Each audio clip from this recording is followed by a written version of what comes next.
Hey guys, I'm so glad that you have joined me again today. This is our last day for this week, and then we will have the weekend to be off, and then we will come back next week.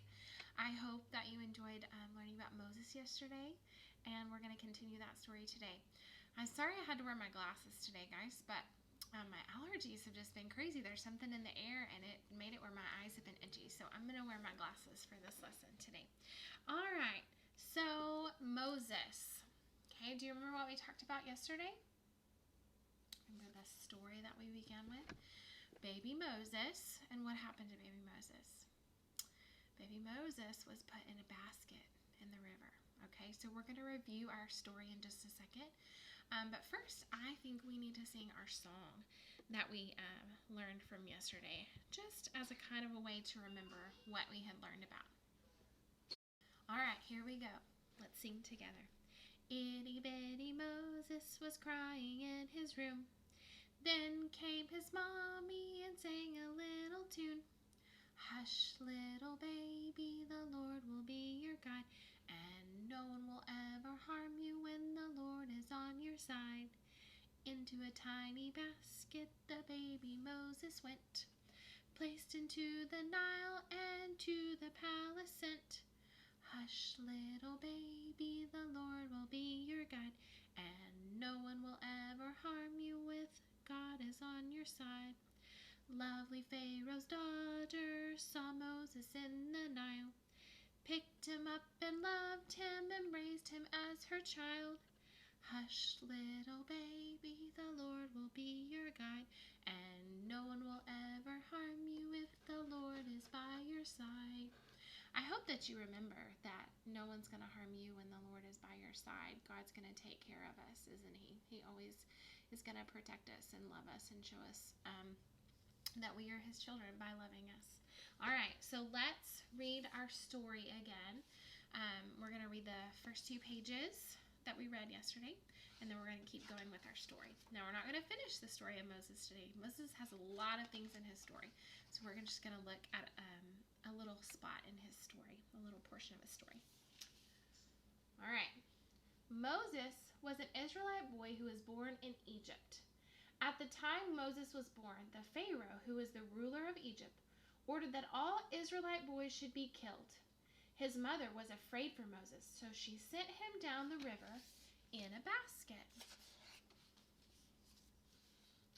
Moses had a big sister, Miriam, who watched over him while he was in the river. Soon the Pharaoh's daughter found Moses. She wanted to protect Moses from her father, so she decided she would raise Moses as her own son. Miriam saw this and suggested that her mother could be the baby's nurse. The Pharaoh's daughter agreed, so Moses and his mother were reunited and spent a lot of time together. All right, so here's the new part of our story. When Moses was growing up, the Israelite people were slaves in Egypt. This meant they had to work very hard, night and day, with almost no rest and no money. It was a very hard life.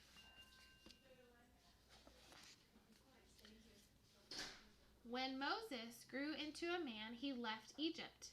He eventually ended up in a place called Midian. There he stopped to rest by a well where 7 sisters were getting water from their sheep. Along came a group of men who tried to push the women aside. Moses helped the women, telling the men to wait their turn. This was both brave and kind. When the woman told the story to their father, he invited Moses to live with them. There he became a shepherd.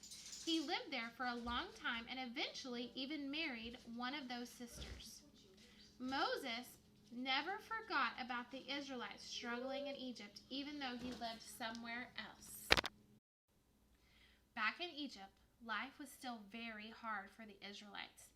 They were still forced to work as slaves. They prayed to God for help. One day, while Moses was out looking after some sheep, he noticed a bush on fire. Even though it was on fire, there was no smoke, and the bush was not burning up. As Moses approached the bush to look closer, a voice came from inside it. It was the voice of God.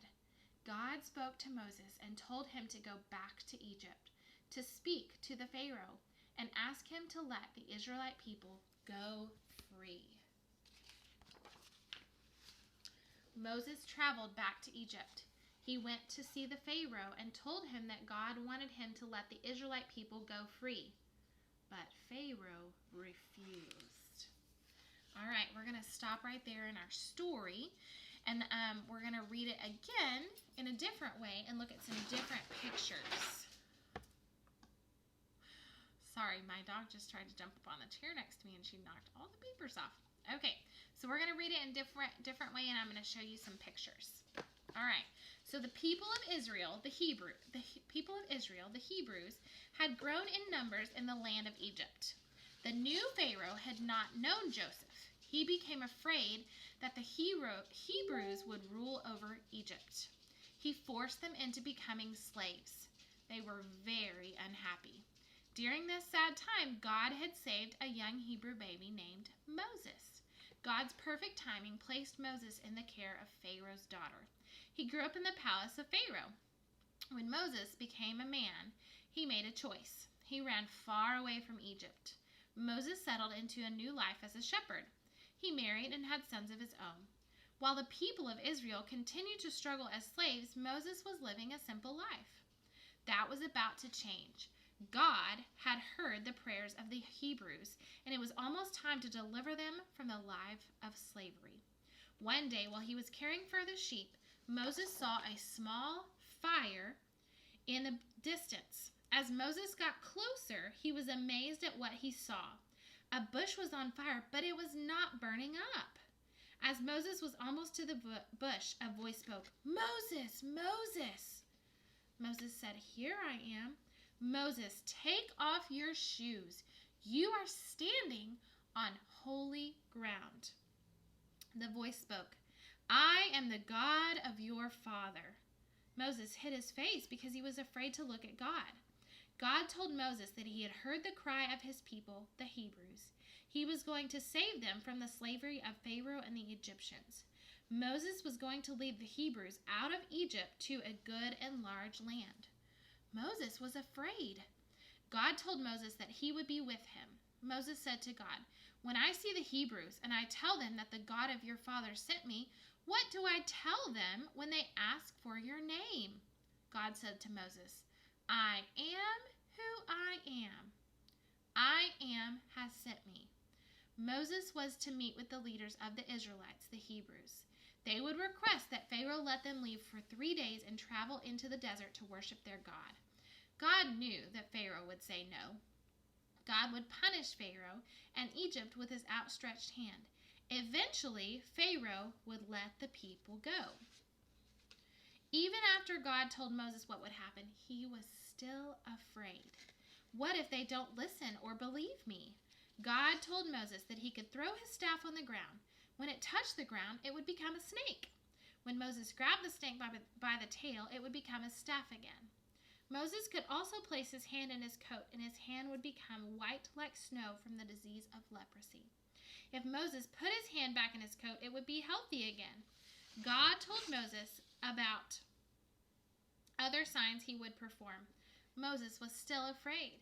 He complained to the Lord, "I am not a good speaker." God told Moses that he would give Moses the words to speak. Moses still begged God to send someone else. Don't you think that Moses was scared when all of this was happening? These were things that he'd never done in his life, and God was talking to him through a bush, which was crazy as it was. And then he's asking him to go to Pharaoh and say, "Let the Israelites go." And they were their slaves. Why would he want to let them go? So I'm sure that Moses was scared during this time. God became angry. The Lord would send Moses' brother, Aaron, with him. Moses left the desert with his wife and his sons to return to Egypt. Moses met Aaron on the way. He told Aaron all that God had told them to say to the Israelites. Aaron and Moses returned to Egypt. They gathered all the leaders of Israel together. Moses and Aaron told the leaders of Israel all that God had said and performed the signs that God gave Moses. The people believed and worshiped God.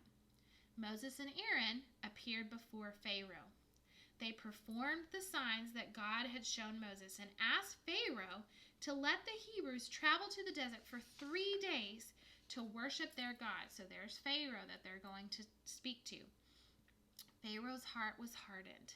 He told Moses and Aaron, no, God would send plagues against Pharaoh and his people, which we're going to talk about next week.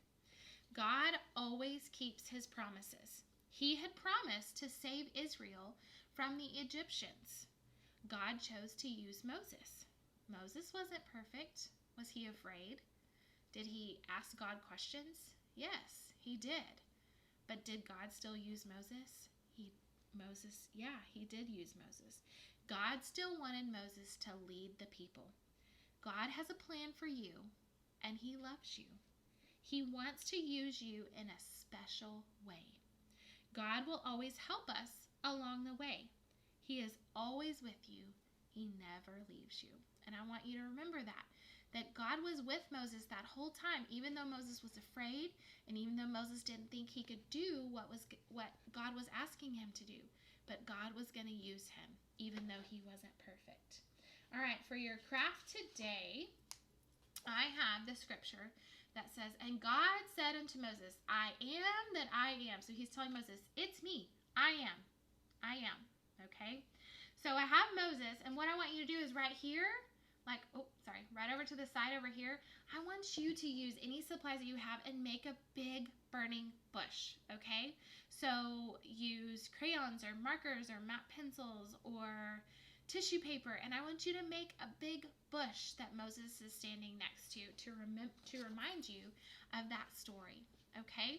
I hope that you have a great weekend. It is Easter weekend. I hope you have so much fun with your family, and I will see you again next week. Oh, one thing I forgot. If you have not made a picture and sent it to Stephen talking about why it is important that because Jesus lives, then you need to do that. All right, we'll see you next week.